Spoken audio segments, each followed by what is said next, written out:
ये तेल रूसी तेल आ तो गया, लेकिन पाकिस्तानी अवाम का तेल निकलने के बाद आया। सही। इंडिया से जब ये तेल निकला है तो इसकी कीमत थी $69 पर बैरल।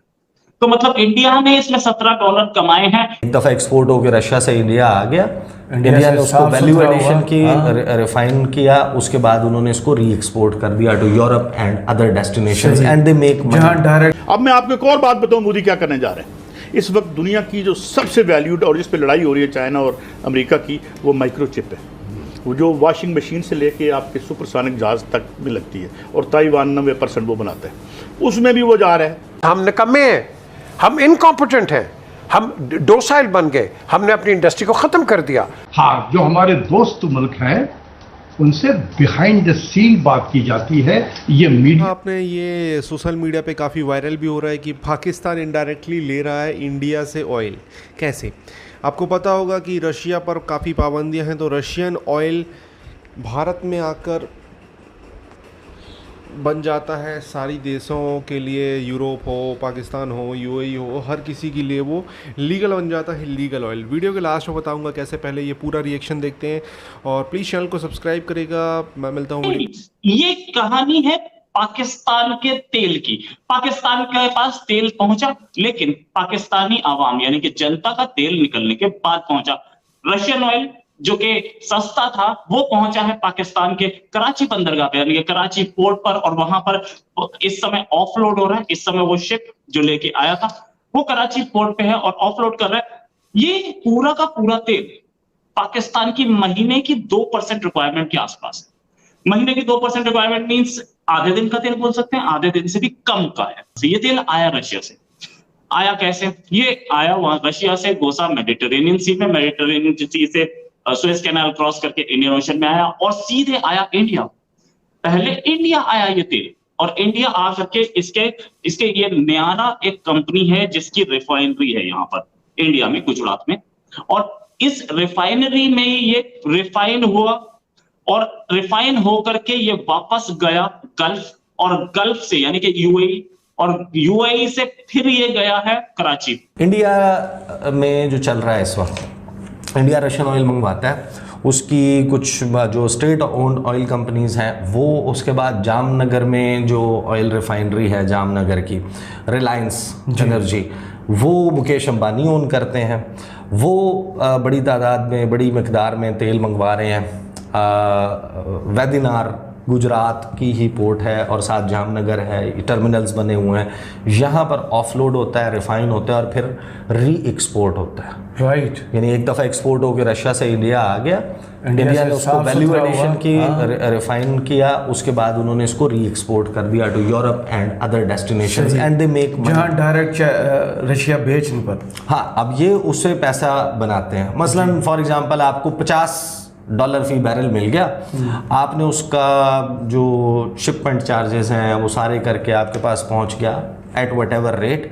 आपने अपने रिफाइन करके उसको री एक्सपोर्ट करके आपने उसकी जो वैल्यू एडिशन की, और आपने दरमियान में $10 फी बैरल या $15 या $20 फी बैरल आपने बचा लिया, तो ये उनकी बचत होती है, वो मनी वो बनाते हैं या कमाते हैं। जब ये इंडिया आया इसकी कॉस्ट थी $52 पर बैरल। इंडिया ने उसकी रिफाइनिंग की, no doubt about it. India ने रिफाइन किया इसको, इसमें से पेट्रोल अलग किया, डीजल अलग किया, अलग चीज अलग की, और फिर उसके बाद इसे गल्फ भेजा यानी कि यूएई, और फिर वहां से वो पहुंचा है कराची। इंडिया से जब ये तेल निकला है तो इसकी कीमत थी $69 पर बैरल। तो मतलब इंडिया ने इसमें $17 कमाए हैं।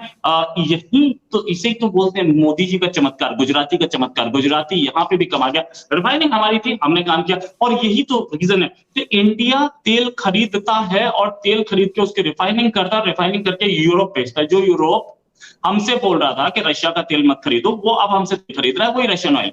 अच्छा, यूरोप इसको बोलता है कि ये रशियन ऑयल नहीं है, ये इंडियन ऑयल है, क्योंकि इंडिया ने इसको मैन्युफैक्चर कर लिया, इंडिया ने इसमें रिफाइनिंग कर ली, वैल्यू ऐड किया है।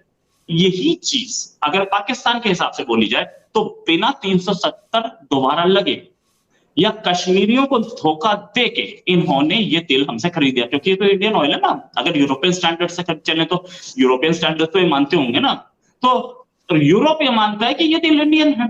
तो अगर यूरोप मानता है तो पाकिस्तानी से रशियन तेल मानता है, रिफाइनिंग इंडिया से हुई, ठीक है। वेल्थी लोग जो हैं उनकी जो क्रिएशन हुई है उसमें भी कौन से ट्रेड हैं और कौन से लोगों ने माल ज़्यादा बनाया है। तो आपने मुझे बताया कि पाकिस्तान में जो लोग टॉप 3 के हैं वो प्रॉपर्टी का काम करते हैं जिन्होंने पैसे बनाए, लेकिन इंडिया में जो टॉप 3 में आए बिजनेसमैन वो टेक में थे, हाई टेक में थे, यानी जिससे कौम को फ़ायदा, जिससे ऐसी इंडस्ट्री को प्रमोट किया उन्होंने जिससे लोगों में रोज़गार, नौजवानों को दुनिया में अच्छा अब हम जो क्रिएट कर रहे हैं, चाहे बिजनेसमैन की क्लास क्रिएट कर रहे हैं, चाहे इंटेलेक्चुअल्स क्रिएट कर रहे हैं, जो कुछ भी हम कर रहे हैं उसका ताल्लुक पैसे की क्रिएशन से है और उस क्रिएशन से है जो शायद जिसके मीन्स भी क्वेश्चन उन पर उठाए जा सकते। मैं आपको पाकिस्तान और इंडिया की रूलिंग क्लास में एक बुनियादी फ़र्क बता दूं। ये नहीं है कि इंडिया की रूलिंग क्लास करप्ट नहीं है, जितनी बड़ी में वहाँ तो $2-2.5 ट्रिलियन की मैशियत है, तो करप्शन इससे बड़ी होगी, मगर वो बड़े एस्ट्यूट लोग हैं। मिसाल के तौर पर 160 बिलियन की तो वो सिर्फ IT एक्सपोर्ट करते हैं। यही बात है, दुनिया में सबसे बड़ा जो मुल्क एक्सपोर्ट करता है वैक्सीन वो करते हैं। अब मैं आपको एक और बात बताऊँ, मोदी क्या करने जा रहे हैं। इस वक्त दुनिया की जो सबसे वैल्यूड और जिस पे लड़ाई हो रही है चाइना और अमेरिका की, वो माइक्रोचिप है। वो जो वॉशिंग मशीन से लेके आपके सुपरसोनिक जहाज़ तक में लगती है, और ताइवान 90% वो बनाता है। उसमें भी वो जा रहा है मोदी, उसमें इन्वेस्टमेंट करने जा रहा है। बात ये है कि वो खाओ न लैको, पर इतने पैसे तो रखो कि मैक्रो इकोनॉमिक बैलेंस होए। $550 बिलियन वो रख के बैठा है मोदी, हर जगह जुल्म कर रहा है, बर्बादी कर रहा है, मुसलमानों पे हमले कर रहा है, RSS ने वहाँ बेड़ा गर्क किया हुआ। तो दोस्तों इनडायरेक्टली ये कहना चाहता हूँ कि रशियन ऑयल जो है, क्रूड ऑयल जो कच्चा तेल है हम लेते हैं, उसे हम भारत में करते हैं रिफ़ाइन करने के बाद वो ऑयल हम देते हैं यूरोप में और अरब कंट्रीज़ में, दुनिया के हर देश में। इवन मैं आपको बता देता हूँ कि इंडिया ने सऊदी अरेबिया को ऑयल एक्सपोर्ट करने के मामले में पीछे छोड़ दिया है। इंडिया में कोई तेल नहीं निकलता है इतना ज़्यादा, आपको पता है, बहुत लिमिटेड तेल निकलता है। होता है इंडिया में पेट्रोल डीजल होता है, बहुत ही लिमिटेड होता है, बट सऊदी अरेबिया हो, अरब कंट्रीज़ हो, ये तो ऑब्वियसली इनकी ऑयल इकनॉमी है, ऑयल से ही ये कंट्रीज़ चल रही है।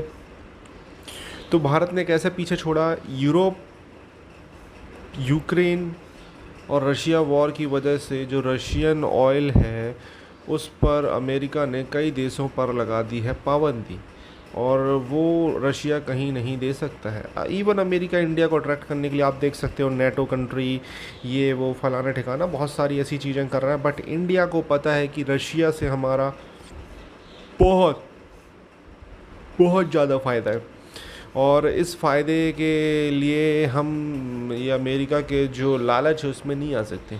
हम रशियन ऑयल को रिफ़ाइन करके ही इतना पैसा बना रहे हैं, तो हम क्यों परेशान हो? इस वॉर से तो इनडायरेक्टली हमें फ़ायदा हो रहा है, और अच्छी बात है, हमें कोई अपॉर्चुनिटी मिली, हमें ये फ़ायदा हो रहा है तो कोई दिक्कत नहीं है, और हमें ये फ़ायदा उठाना चाहिए, जब तक हो रहा है होना चाहिए। हम रशिया से कच्चा तेल लें, रिफ़ाइन करें और सीधा सेल करें, कुछ नहीं, सेल करें। वो ऑयल अब पाकिस्तान में भी जा रहा है। अब पाकिस्तानी अपने आप को कोस रहे हैं कि उनकी कैसी किस्मत कि इंडिया का ऑयल, मतलब रशियन ऑयल इंडिया से रिफाइन होकर पाकिस्तान जा रहा है। आपको क्या कहना है इस टॉपिक के बारे में? कमेंट में अपनी राय दें, चैनल को सब्सक्राइब करें, लगातार ऐसे ही वीडियो